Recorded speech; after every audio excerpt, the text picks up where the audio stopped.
नमस्कार दोस्तों, मेरे भी आप सबका स्वागत करता हूँ आपके अपने YouTube चैनल पर जिसका नाम है RKD टेक वर्ल्ड। स्वागत है आपका चैनल में। अगर अभी तक आपने चैनल को सब्सक्राइब नहीं किया तो जरूर से चैनल को सब्सक्राइब करके बेल के आइकन को प्रेस कर लीजिए। तो चलिए कर लेते वीडियो को शुरू इस छोटे से इंट्रो के बाद।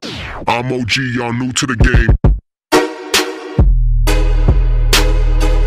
तो जैसे कि आपने टाइटल में रीड कर लिया होगा, आज हम बात करने वाले realme की तरफ से लॉन्च होने वाले सबसे फर्स्ट लैपटॉप की। तो इसके मैं आपको डिटेल स्पेसिफिकेशन और प्राइसिंग बताने की कोशिश करूंगा। एंड तक वीडियो को जरूर देख लीजिएगा और क्या है आपको वैल्यू फॉर मनी मिलेगा कि नहीं realme के यार प्रोडक्ट्स की तरह देख लेते हैं। तो सबसे पहले बात करें इसके प्रोसेसर की, तो इसमें आपको i5 का 11 जनरेशन प्रोसेसर देखने मिल जाता है, जिसके साथ आपको 16 GB का रैम देखने मिल जाएगा DDR4 और इसके साथ आपको SSD स्टोरेज देखने मिल जाता है 512 GB का, जो भी एक थम्स अप ही है। और इसके वेट की बात कर ले तो इसका आपको ओवरऑल वेट देखने मिल जाएगा 1.3 kg का, जो कि इसका जो स्लिमनेस है उसको डिफाइन करता है। और इसके स्क्रीन की बात करें तो इसमें आपको फुल HD प्लस डिस्प्ले देखने मिल जाएगा। तो बात कर लेते हैं अगर इसके लॉन्च डेट की, तो ये 18 अगस्त को लॉन्च होने वाला है। फ्लिपकार्ट में इसका सेल है, तो फ्लिपकार्ट के साथ ये लॉन्च कर रहा है। और इसके प्राइसिंग की बात करें तो ये अब तक का तो आपको 50 से 55,000 के बीच में देखने मिल रहा है, बट एक्जैक्ट प्राइसिंग आपको लॉन्च डेट के बाद ही पता चल सकती है। तो मैं अगर प्राइसिंग के हिसाब से बात करूं, अगर अभी तक का जो प्राइसिंग देखने मिल रही है इसके हिसाब से, तो ये आपको बेस्ट लैपटॉप नहीं लगेगा, क्योंकि एविटा को अभी तक इसने टक्कर नहीं दी। एविटा इससे भी सस्ता मिलता ही है। तो आपके क्या ओपिनियन है इसके ऊपर मुझे जरूर कमेंट बॉक्स में बताइएगा। क्या आप इस लैपटॉप को प्रीफर करोगे एविटा के ऊपर? क्योंकि अगर आप बजट लैपटॉप देख रहे हो तो आपको बजट में एविटा ही मिलेगा सेम स्पेसिफिकेशंस के साथ। और इसका एक छोटा वर्जन भी लॉन्च होने वाला है जो कि स्टूडेंट्स के लिए होगा, इन लोग ने बोला है, जो कि i3 11 जनरेशन प्रोसेसर के साथ, जिसका बजट ऑलमोस्ट 40,000 के नीचे होगा। तो लॉन्च के बाद ही देखते हैं एग्जैक्ट एक प्राइसिंग क्या रखने वाले। प्राइसिंग इसका मेन सेलिंग पॉइंट होगा, क्योंकि ये रियलमी है, क्योंकि रियलमी से सबको उम्मीद है लो प्राइसिंग की। तो जी आज के इस वीडियो के लिए इतना। आई होप आपको वीडियो पसंद आया होगा। अगर आपके कोई भी डाउट है तो आप मुझे कमेंट बॉक्स में जरूर पूछिए और जाते जाते वीडियो को लाइक जरूर कर दीजिएगा। और अगर अभी तक आपने चैनल को सब्सक्राइब नहीं किया तो जल्दी से चैनल को सब्सक्राइब करके बेल के आइकन को प्रेस कर लीजिए। तो मैं मिलता हूं आपको इस तरह के एक और वीडियो के साथ। Till then bye bye.